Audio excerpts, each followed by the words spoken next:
a lot of these incels would look to that and go, oh, but if we have like, you know, a white nationalist, more traditional society, then we will get laid as well. Not realizing that a white nationalist society does not change the underlying problem.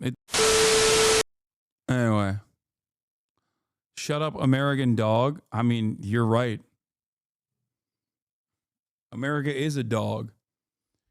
But I like that Canadians would be like, America fucking sucks. They're a violent colonial enterprise. But also, I hate North Korea. Like, what do you mean? Who told you? Who taught you to hate North Korea? Like, why do you care about North Korea? Do you ever have this smoke for, like, I don't know, Djibouti? Oh, man, I fucking hate Estonia. Don't you dare talk about Estonia. And before you say those places are liberal democracies, okay? No, the fuck they're not. All right, maybe Estonia.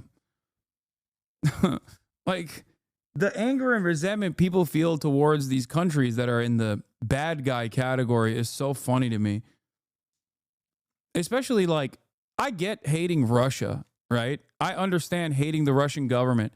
I totally do. All right, they're a fucking violent country. They are doing incredible violence, unacceptable amounts of violence. They're an irredentist power. They're a capitalist kleptocracy. And they're bombing the shit out of Ukraine. But like North Korea is a small party in this process. Like they got nothing. They got no motion. They got no smoke. All they do, all people do to North Korea is just dunk on them. Release the fucking sanctions, dude. Release the goddamn sanctions. Allow Korea to unify. Oh, we'll never do that. That'll never happen. We can't let that happen. Go listen to the Blowback season, what is it, 5? It's really helpful for you. And then come back to me. Judging Russia for a Soviet past still, huh? Are you fucking stupid? You think I'm criticizing Russia for its current actions in Ukraine? But season 3, Blowback season 3. Ugh. All right, let's watch why the far right is always worse than the far left. Extremism as being equally evil and dangerous. This is commonly referred to as horseshoe theory. If you follow both left or right-wing ideology to their extremes, they eventually become equivalent to one another. This is wrong for a variety of historical and ideological reasons. In today's video, we're going to take left-wing ideology and right-wing ideology, drag them out to their extremes in both personal characteristics and government policies, and show how right-wing extremism is more... Why do you feel the need to always run defense for regimes/people simply because they're seen as left? I don't have any... Wait, what? I don't have any fucking... I don't think North Korea is leftist, chatter. What the fuck? I think North Korea is a victim. That's it. I understand that when countries are pummeled into the fucking ground by much more powerful superpowers for political gain or geopolitical strategy, that they are understandably going to develop resentment, be infinitely more sheltered, and also behave in dictatorial ways, authoritarian ways. I don't think that North Korea is closer to a fucking monarchy than it is a robust leftist democracy. I don't think that they're leftist. I understand. I just don't think it's wrong to dismiss their domestic policies because they don't affect you. No, dude, it's fucking honest, okay? That's what it is. It's honest. You're dishonest. You act like you give a fuck about what kind of North Korean policies are happening at the domestic level. You don't know, and neither do I, by the way. That's it.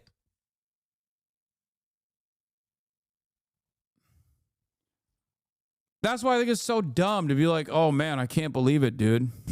It's like, I really hate that Estonia has a VAT. Okay, that's completely unjustifiable. I'm going to hate on Estonia now going forward. It's the worst.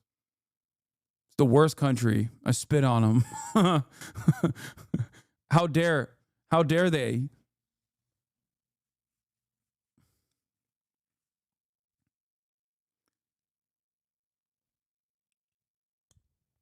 You criticize Asmongold for something similar? No. Wait, what? No, I didn't. I think you have maybe one brain cell that you're trying to actively rub against it, against the walls of your skull.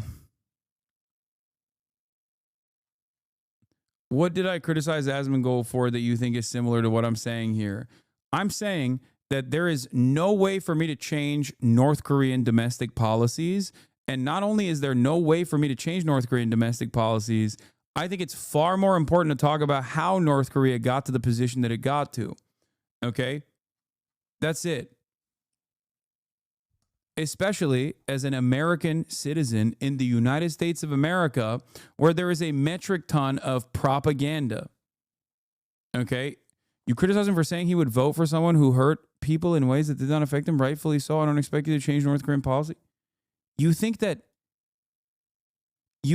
me saying that selfishness being inherent in your political ideology when making decisions about politics is the same as me saying I have no power over fucking DPRK's domestic politics and neither do you, and the overwhelming majority of anti-North Korea sentiment coming from the West is actually just a justification to continue having a fucking crippling sanctions regime on DPRK, and then that's the major reasons as to why North Korea is also so sheltered and this like weird monarchist style government still to this goddamn day. Is those two things are the same for in your mind?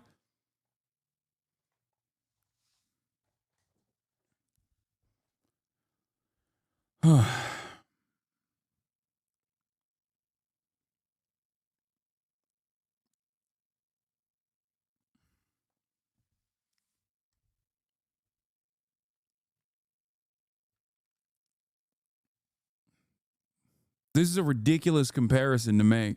Maybe I'm too lived up. I just think it's immoral to dismiss bad policy because they've been victims of US. I'm not dismissing bad policy, dude. No, this is, oh my God, it's fucking brain rot every goddamn day of the week. Every time I talk about any country that is outside of the sphere of Western influence, people fucking lose their minds. Okay? First of all, you don't know a single fucking Korean policy, North Korean policy. And to be fair, I don't either. Okay? Let's just get that out of the goddamn way. And most of what you heard about North Korea is just like ridiculous lies for the most part. Does that mean that there isn't a monarchist style form of governance there? No, there is. That much is true. We know that. We know that.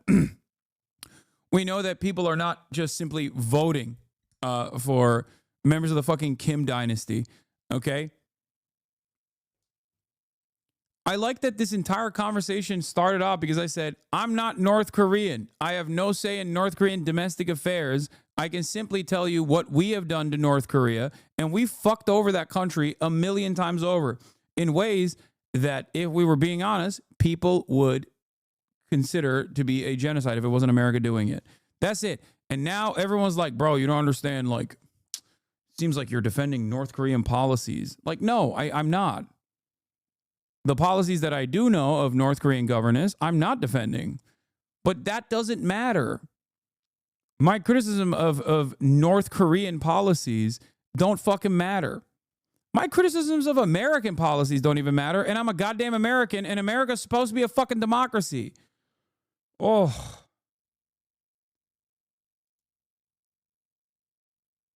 It's so crazy that, like, I can't have a... This is an example of a thought-terminating cliche. You're engaging in this because you're, like, voluntarily and deliberately misunderstanding my argument. You're not even doing it. To be fair, it's not even deliberate. It's just baked into your consciousness, okay? Where you're like, no. This is a perspective that I have not ever entertained or heard about from North Korea.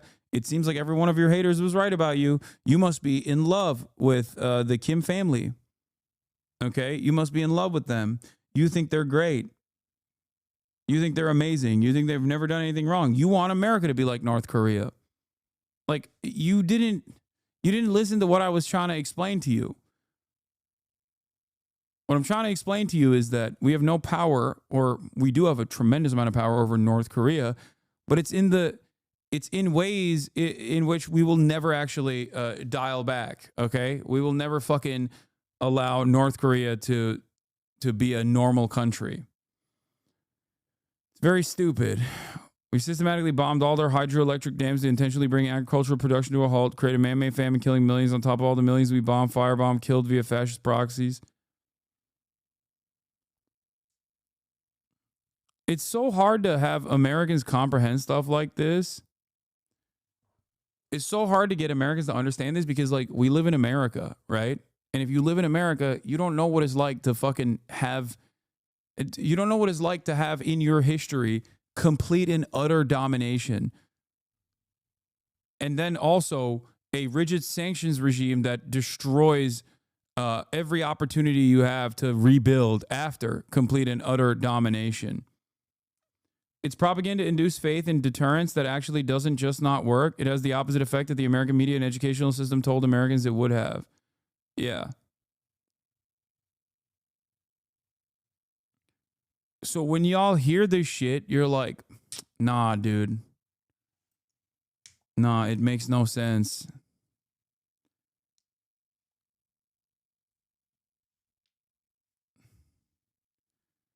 You can't comprehend what it's like when your material realities are dust, okay? Saying you love North Korea, though, when it's a fascist country isn't helping. What? Fascist country? What the fuck are you?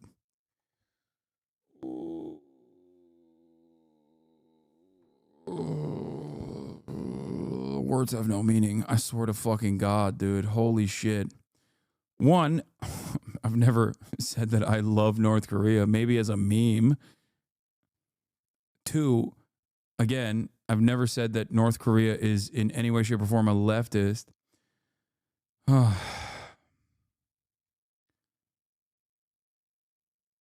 don't know if you could consider it a fascist country. I don't even...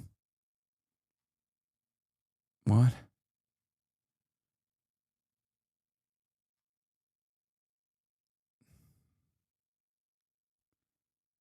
Teaching a liberal foreign policy is like trying to remind you your dementia-ridden grandma who you are. Yeah, it's kind of wild.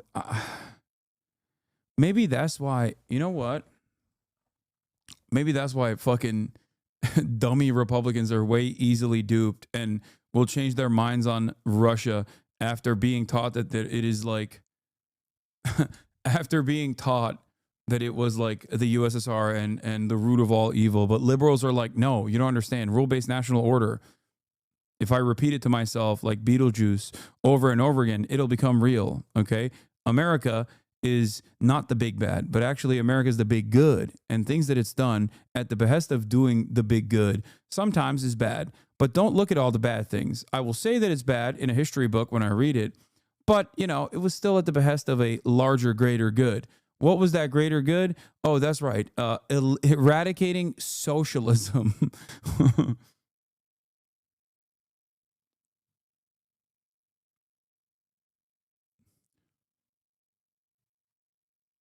It's so weird. All of this, I'm reminded, all of this started because I said, I don't give a fuck about North Korea. They got nothing. They got no motion. Poor guys. Morally worse, and a much bigger threat. Let's first establish general left versus right values, starting with the left. The left is broadly progressive. The left believes in caring for all and uplifting the poor. They believe in limiting the power of moneyed interests and corporations, and most importantly, view politics through material conditions. This means how much money people have and their access to housing, food, healthcare, employment, and technology. These material conditions are seen as the biggest determiner in how a society functions. Violence, poverty... I mean, you know nothing about North Korea? Invite an expert on North Korea. Your explanations are confusing. Yeah, I need to get Yami Park in here right now. Pronto.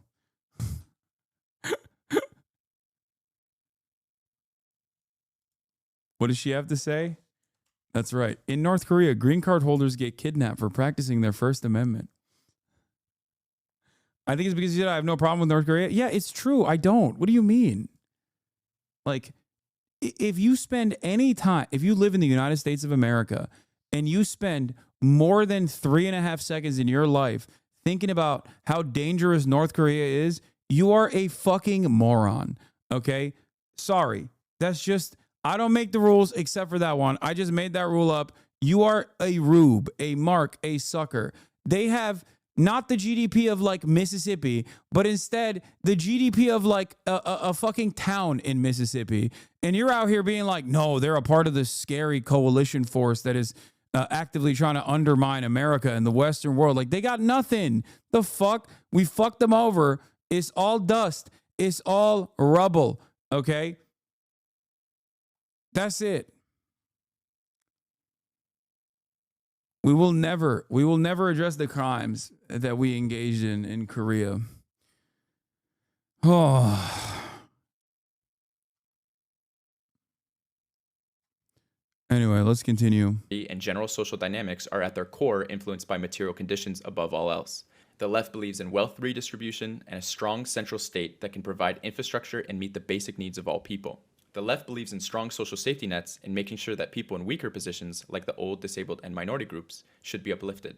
They lastly value internationalism and solidarity amongst the global working class. Now let's take a look at right-wing values. The right is conservative, praising tradition over progressive ways of thinking. The right typically opposes political and social reform.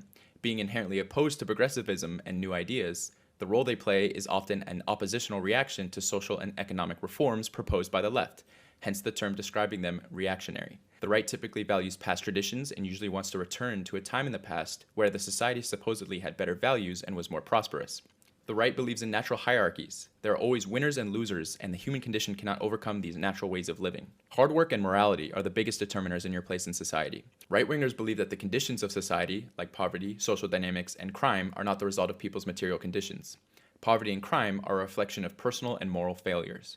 They therefore believe in equality of opportunity, not equality of outcome. Oftentimes, this hierarchy is tied to nationalism, race, or religion. They prefer a smaller government but large military and value national interest. Now let's briefly touch on the center. The center wants to maintain the status quo. The center in modern times is reflected in what many often refer to as... Why did North Korea end up the way it is, whereas Cuba made so much better progress in fields like medicine? Easy answer. North Korea's reliance on the USSR was far more significant than Cuba. Cuba, out of proximity, was very far away. And also, Cuba had a successful revolution. North Korea, as a nation state, was invented through genocide. Like, that's it. Cuba had a successful revolution. It's not like North Korea was like, oh yeah, we're having our own revolution. It was more so that like the popular figures at the time, led by Kim Il-sung, were pushed into the north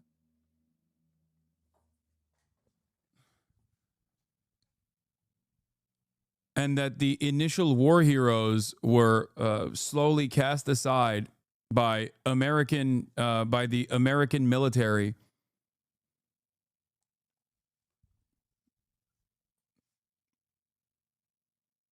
And the ridiculous leadership that they planted.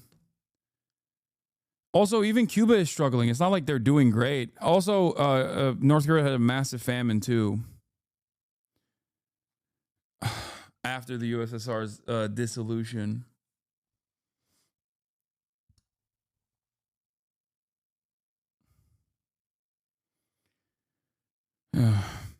as neoliberal politics.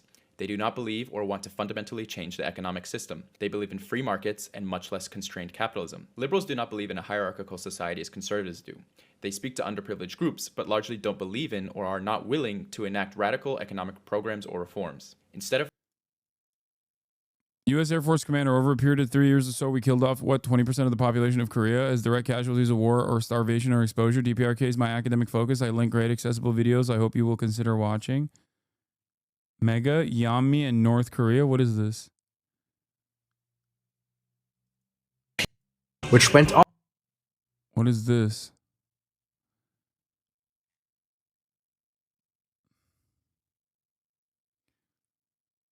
North Korea has a worse embargo than Iraq before the 2003 war, dude. I don't even know how the fuck they've been functioning. It's so sad. They've been basically a arm of China for the most part. That's how they've been functioning. China is their entry point into the global market. They're focusing on funding social services, safety nets, and universal programs like the left. Liberals prefer information campaigns and a media culture war to uplift underprivileged groups. Liberals and centrism love procedures and rules. They love trying to work with Republicans even when they're actively spitting in their face. Centrists often create programs to help minority groups, but many only focus on improving visibility and representation. Their vision of success is getting diverse people into the top jobs in the same oppressive structures in government or corporations, dominating the communities they come from. From a left-wing view, centrism ignores the root causes of inequality by avoiding big reforms like universal healthcare, raising the minimum wage, addressing policing, or wealth inequality. They see progress as just selecting a more diverse ruling class. From a right-wing view, centrism is seen as giving special treatment when everyone is supposedly starting on equal ground. This, coupled with liberals' desire to maintain the obviously failing status quo, and elitism frustrates both sides, which is why people on the left and the right hate liberals. Many people in the United States confuse liberals with the left when liberals are very much not leftists. Many self-proclaimed liberals in the US only call themselves liberals because of mainstream media framing. Liberalism is presented as the only alternative to conservatism or the Republican Party. In reality, when you ask them about key policy issues, like cutting the military budget, legalizing marijuana, free college, universal healthcare, canceling student debt, and medical debt, their views are far to the left of the Democratic Party and liberalism. The center/liberals believe that the current system is broken, we just need to make a couple tweaks to fix it. Never anything too fundamental. While the left believes that the system is not broken, but working exactly as intended. Capitalism will naturally create the problems we are seeing in society. The left does not want to fix the current system, but dismantle it and create a different system. So in reality, there are a lot of people in the US who may claim to be liberals, but are actually leftists. Now that we have a very condensed idea of left, right, and center, let's take these ideologies to the extreme and show which ideology is more dangerous. The criteria we are using to judge the morality of each extreme is which ideology gives the best outcomes to pursue happiness, peace, and enrichment for a majority of society. First, let's talk about your average right-wing conservative. As a moderate conservative, you believe in hierarchy. You see winners and losers in society, but you think it's based on merit. People get what they deserve by working hard or making good choices. Maybe your family struggled in the past, but they pulled through by working hard and doing everything the right way. And now you're looking around and wondering why other people can't do the same. To you, things like poverty or crime aren't about systemic issues. They're excuses. You're tired of hearing about handouts when you and your family didn't need them. You wouldn't call yourself a racist at all. You might have minority friends you genuinely like. Maybe you work or grew up with some. You respect the ones you know personally, the ones who work hard and do it the right way. But when you look at the larger picture, it's harder to feel the same way. You see the news or scroll online, and it's full of stories about crime, drugs, or poverty in minority communities. It starts to feel like those things aren't just individual problems, but tied to cultures or communities. And politically, you're frustrated. You've seen your town go downhill over the years, jobs disappeared, industries left, and everything has gotten more expensive. Democrats or liberals in power didn't fix any of that. If anything, things got worse. You miss the days when your community had better paying jobs and people seemed to have stronger values. You like someone like Trump because he sticks it to those liberal elites who are completely out of touch with normal people like you. You're not extreme though. You might laugh at an edgy joke here and there, but you don't see yourself as one of those far-right types. Their open racism or fascism is a step too far for you. Now let's take those baseline right-wing beliefs to the extreme. Let's look at the far right. Maybe your town was pretty homogenous, or maybe the only minorities you saw were poor and struggling. You probably had someone in your life, like an uncle, parent, or cousin, who was openly bigoted and planted those ideas in you early on. Once you started getting online, the stuff you saw there backed up what you already thought. It's not that some people aren't working hard, it's because they can't. They're not making bad decisions because of bad luck or tough circumstances. They're making those decisions because they're inferior. And you start going deeper into those ideas. It's their genetics, their culture, their religion. All of it is supposedly worse than yours. Poverty and crime aren't because of material conditions or any system. It's because those people are naturally like that. And now it's not just their problem, it's society's problem. They're the reason for crime, poverty, and everything else that's wrong with the world. They're taking your jobs, they're ruining your country. The solution, according to these extremists, is to get rid of them. Whether it's controlling birth rates, forcing them out, or outright violence, the goal is a pure society. If they don't do something now, there'll be more of them than us, and that can't happen. At first, it's just online talk. You find some message board full of people who feel the same way, and you start hanging out there. Maybe you even show up to a protest in real life, covering your face, of course, to complain about a mosque being built or something. But here's the important thing. This ideology always ends in violence. That's the final step. It's terrorism directed at the outgroup. The mass shootings in New Zealand, New York, Texas, there are countless examples of where this goes. Those shooters didn't act in a vacuum. They wrote manifestos, and guess what was on them? The same far-right talking points you'll find on those message boards. This type of targeted violence is almost exclusively right-wing. On a personal level, far-right extremists are some of the most isolated, miserable people you'll ever meet. Most of them are losers. They've got maybe one or two friends in real life, and they're constantly trying to outdo each other in how extreme they can get. The rest of their social life is online, hanging out in echo chambers with racists and incels. There are two main types of these guys. First, you've got the more socially awkward ones. They're bitter, jaded, and insecure. They don't share their views confidently in real life, so they stick to dark humor or mumble it under their breath.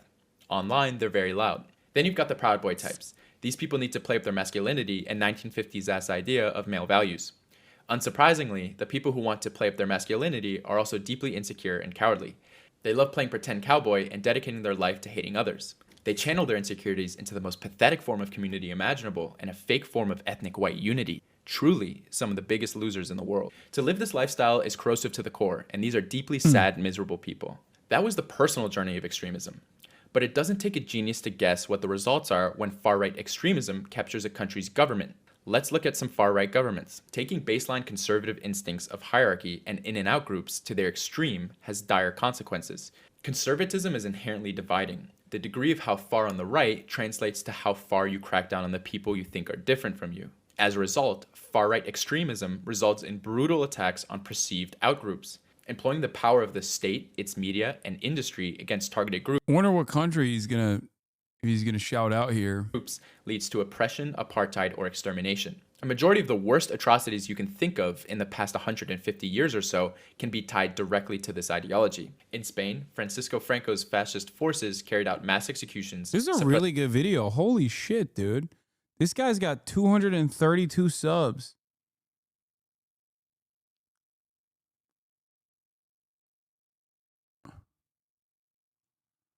Big homie, I'm here because of Hasan Piker is very slowly watching your video. Glad to have you found you. Thanks for your hard work. Suppressed languages and cultures and killed hundreds of thousands of civilians and political prisoners. In Central America, Nicaragua, Guatemala, El Salvador, and Honduras all experienced right-wing. Link it? I wonder if it's linked.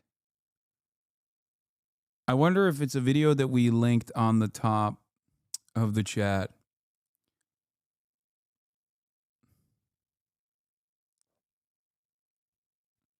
I'm thinking if there's a link, it probably would be pinned, right? On the top of the chat. Oh, that's right. It is there. Why do fucking chatters always do this?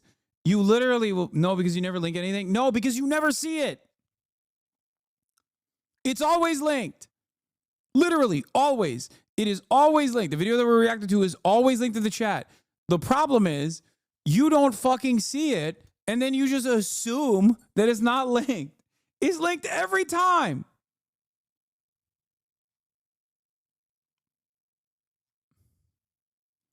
Paramilitary operations. These were trained and funded by the US to overthrow popular, democratically elected socialist governments. These paramilitaries committed widespread atrocities, massacring civilians to ensure the governments remained loyal to US interests. Combined, these actions resulted in the deaths of hundreds of thousands of people. In fascist Italy, Benito Mussolini embraced an extreme right-wing ideology rooted in ultranationalism, militarism, and the subjugation of perceived inferior groups. Mussolini's government orchestrated the mass murder of political opponents and marginalized groups through internment camps. During wars of expansion in Ethiopia and Libya, fascist forces used chemical weapons, razed villages, and imprisoned civilians in brutal conditions. In Chile, socialist leader Salvador Allende was overthrown in a US-backed coup, leading to Augusto Pinochet's brutal regime. Pinochet's government tortured, killed, and disappeared tens of thousands of people.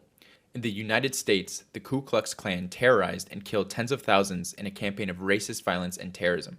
Japanese fascism, often overlooked in these discussions, justified its atrocities with a belief of ethnic and cultural superiority. This ideology led to an estimated tens of millions of deaths across Asia. In China alone, Japanese forces directly killed 10 to 25 million people and indirectly caused the deaths of up to 50 million through starvation and other means, all the while committing some of the most depraved atrocities imaginable, such as human experiments and the infamous rape of Nanking.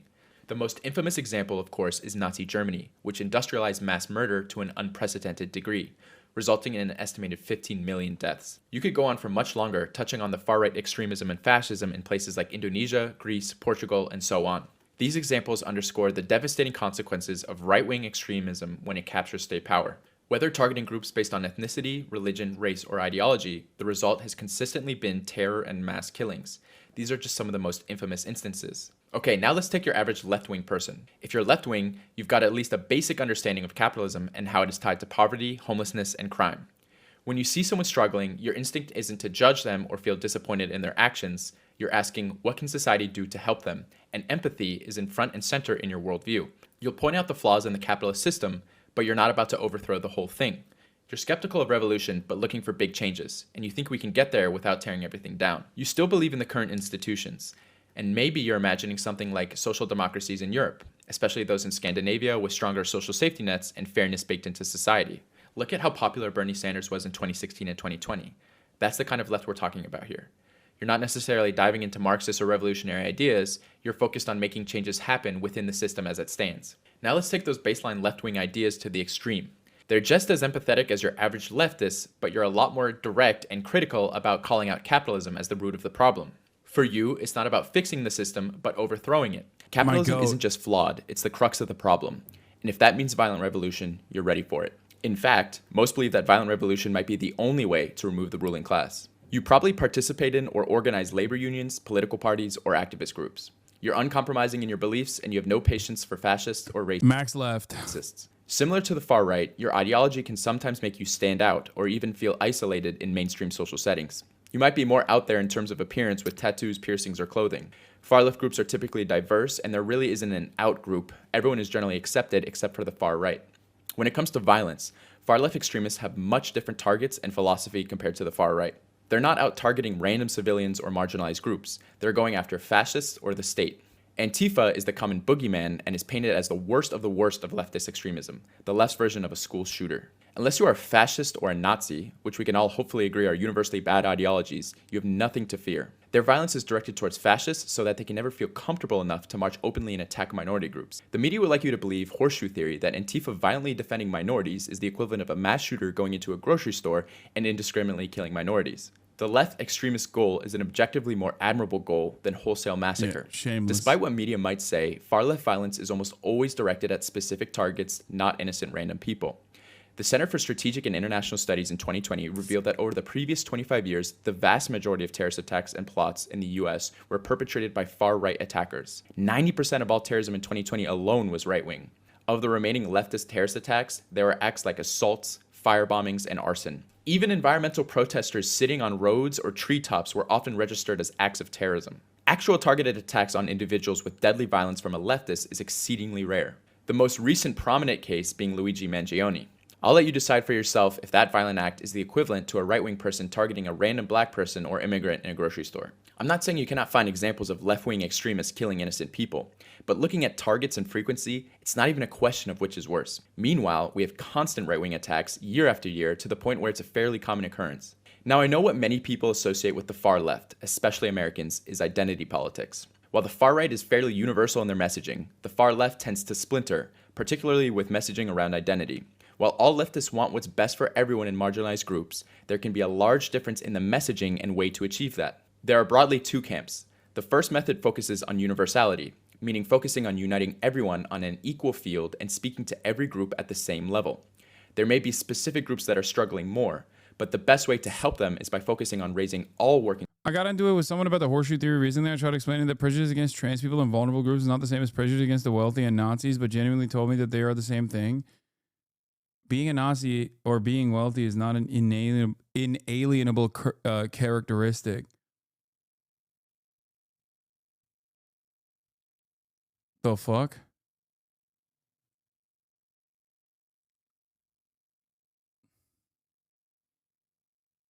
They're immutable. Immutable. It's just something you can't change about yourself. You're just born trans, you are trans.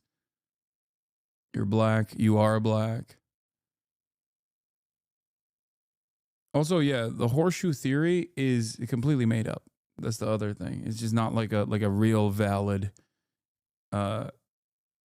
it's not like a real valid political theory. Working class people's standards together. Hyper-focusing on specific identities only divides the working class and alienates people who would have otherwise been on board with the class struggle. It drives their attention away from class politics to focusing on their racial, gender, and identity differences. In the modern day, this method of messaging is typically divided between Eastern and Western leftists.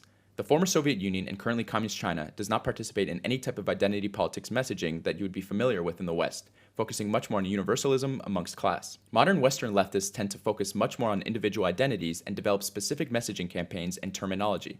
They attempt the impossible task of trying to accommodate catered messaging to every possible difference between different groups, usually to the dissatisfaction of every group. While this is certainly done in good faith and by well-intentioned people on the left, the alienation that this is done on the working class is undeniable. The rules specify that when we have a gender non-binary candidate or officer, the non-binary individual is counted as neither male nor female, and the remaining 6 offices must be gender balanced. With the results of the previous 4 elections, our elected officers are currently 2 male and 2 female. In order to be gender balanced, we must elect 1 male, 1 female, and 1 person of any gender. New wave academic terminology, discourse, and aggressive messaging around marginalized groups can be off-putting and not very accessible for your average working class person. Western leftists have placed themselves on a tightrope between messaging on universal programs that benefit everyone, while at the same time not wanting to figuratively or...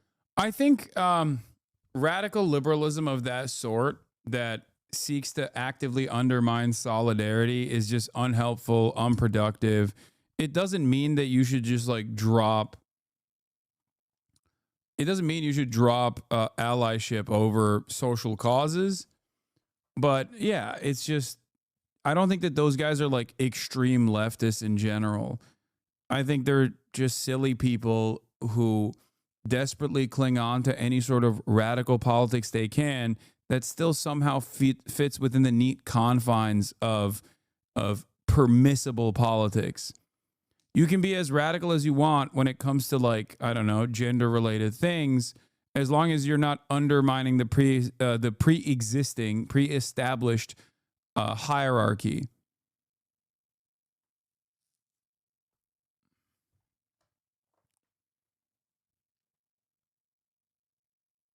Bro, that was at the DNC election. There's nothing radical there. No, I know it's not. But that's why I'm saying that it might come across as a radical ideology. But that radical, why are you scared? I'm not. I don't know what you mean by that. But that's precisely my point. To the average American, that conversation is seen as like the most radical, most extreme leftist position you can have. And yet it's at the fucking DNC. Do you see what I mean? That's the point that I'm making, which is like the way that Americans think, like liberalism to its highest extent, is that's what they think. When the average American, when they think of like who is a leftist or what is a leftist, like that is what they perceive as leftism.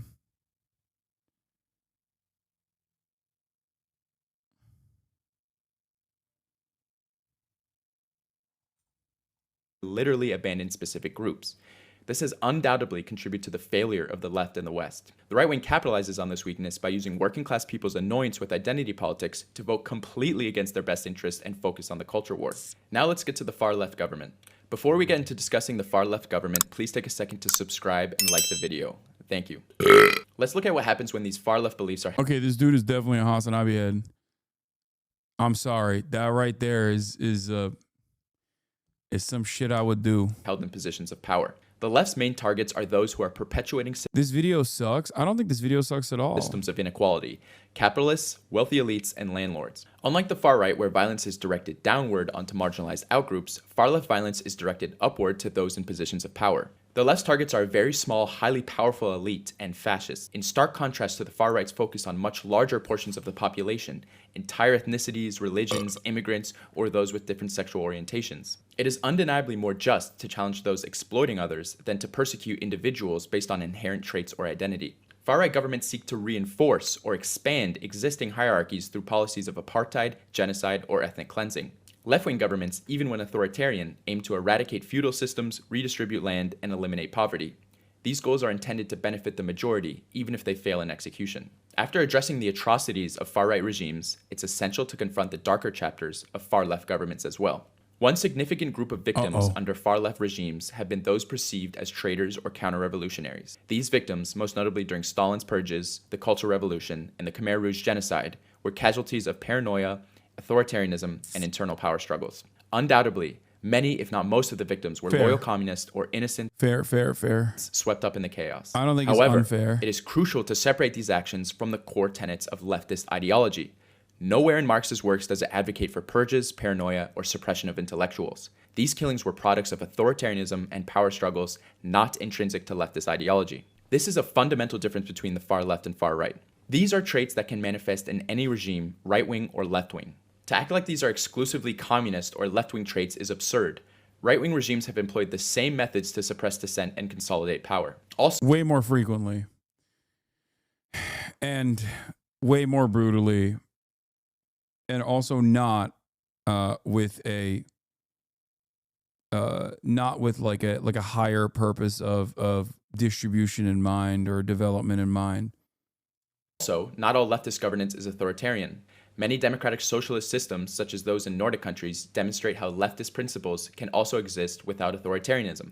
And not all far-left authoritarianism is bad, as we have seen with the success of China raising 800 million people from poverty through what they call a dictatorship of the working class. When examining Western death tolls attributed to leftist governments, many deaths, such as those caused by famines in Maoist China, are ridiculously attributed to communism itself. Poor policies in some instances may be, but it is an insane assertion to present starvation as a core feature of communism, especially considering famines were a rampant recurring tragedy in pre-communist China and Russia with non-existent help from any government. Also, estimates of these death tolls are heavily inflated for Western narratives. The same death tolls, no joke, also count the deaths of Nazis killed by the Red Army during World War II in their victims of communism body count. In contrast, the tangible improvements brought about by leftist revolutions cannot be ignored. In the Soviet Union, Cuba, and China, literacy rates doubled, life expectancy rose dramatically, urbanization and industrialization surged, and infant mortality plummeted.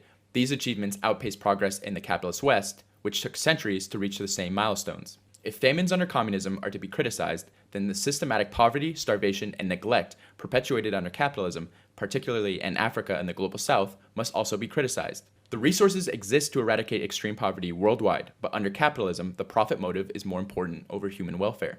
Communist China, for instance, has not only eliminated abject poverty, but is bringing the global South with it through its Belt and Road Initiative. Meanwhile, capitalist countries are controlled by oligarchs and face rising poverty rates and rapidly declining living standards. Blaming communism for starvation and suffering ignores the mass suffering under feudalism, monarchy, and capitalism, which is never examined. If you take left-wing ideology to its extreme, it means doing the best for the majority of the underprivileged by any means necessary. The bad things that happen are in the context of implementing a noble aspiration of a just and equal society. Taking the right to the extreme always results in the subjugation, othering, and usually destruction of whole populations of people. Maybe you're off-put by extremism in general and think of yourself more as a moderate. You want to pick a side and fall somewhere in the middle. I think it's better to choose the side that's end aspiration is a classless, stateless utopia, compared to an ethnically homogenous, divided world amongst nation-states built on hierarchies. Taking baseline conservative views and extending them must lead to an outgroup, a scapegoat, and inferior. It also doesn't address the underlying problems. I've talked about this before. Like, let's take the Pareto principle, right? Something that incels used to talk about all the time. Incels on their own personal journey to becoming like right-wing, reactionary, white nationalist weirdos oftentimes start as people who believe and abide by the Pareto principle, where, you know, the top 20% of guys fuck 80% of the women, right? So what's interesting about that is that a lot of these people will look to that. A lot of these incels would look to that and go, oh, but if we have, like, you know, a white nationalist, more traditional society, then we will get laid as well. Not realizing that a white nationalist society does not change the underlying problem. It doesn't address it at all. It would be the top 20% of Aryan dickheads that would be having sex with 80% of the Olgas and Helgas in a white nationalist society. Your ass, as an incel, would still not be getting pussy in the white nationalist dystopia that you envision for yourself. Okay? That's it. Whereas a left-wing ideology or left-wing attitudes, extreme leftists, max leftists, do genuinely seek to undermine pre-existing forms of power, pre-existing hierarchies, with the ultimate purpose of greater redistributive policies. Okay?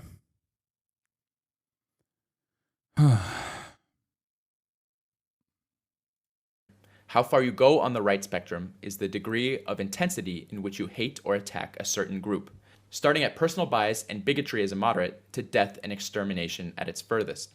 Meanwhile, your targets on the left are not everyday people, it's the small populations of oligarchs or fascists. Their removal also isn't necessarily death, as many on the left believe in rehabilitation and re-education. When communism took over in China in 1949, the last emperor of China from its dynasty-based government system was still in the country. Instead of killing him, Mao just educated him on communism and gave him a normal-ass job. You should never feel threatened by a far-left person. Unless you are an open racist or Nazi, which I hope you shouldn't feel concerned for, then you are within the 99% of people who are not a target. In personal relationships, it should be universally clear which side of the spectrum's extremists you would rather deal with. For one, leftists seldomly commit acts of terrorism. When they do violent acts, it's often targeted at corporations or government infrastructure, like vandalizing weapon plants, sending arms to apartheid states. They never intentionally target innocent civilians. Far-right people are jaded, antisocial, violent, openly misogynistic, and racist. They are insecure and full of hatred. They are inherently dangerous and nihilistic. Identity politics and left messaging can be cringe and annoying, but like, what's worse? There's a good Stavros joke about this that I can't remember exactly, but it goes something like, the left extremist person at worst might look strange to you, have a weird hair color, and be annoying. At least they want what's best for you, and they're definitely not going to hurt you. I'll take that any day of the week over some guy with an AR-15. The nature of the human condition is cooperation and progress, not division and hierarchies created on a superficial basis. Thank you guys for watching. Please subscribe and let me know what you think in the comments, whether you agree. Yeah, this was great. Let's see how many subs you got. Left and right extremism as being equally evil almost and dangerous. 2K subs. Let's go. Good shit. This video very clearly looks this from the left. Yeah, of course. Yeah, this was a yes. But I don't think it would be effective video in converting people in the middle as well, as it will be seen as partisan. Yeah, I don't really care. I liked it.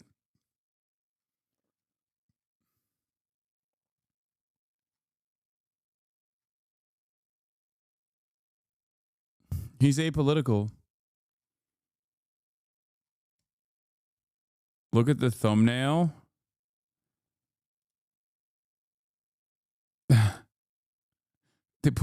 He put me there with Mao and a faceless Antifa guy.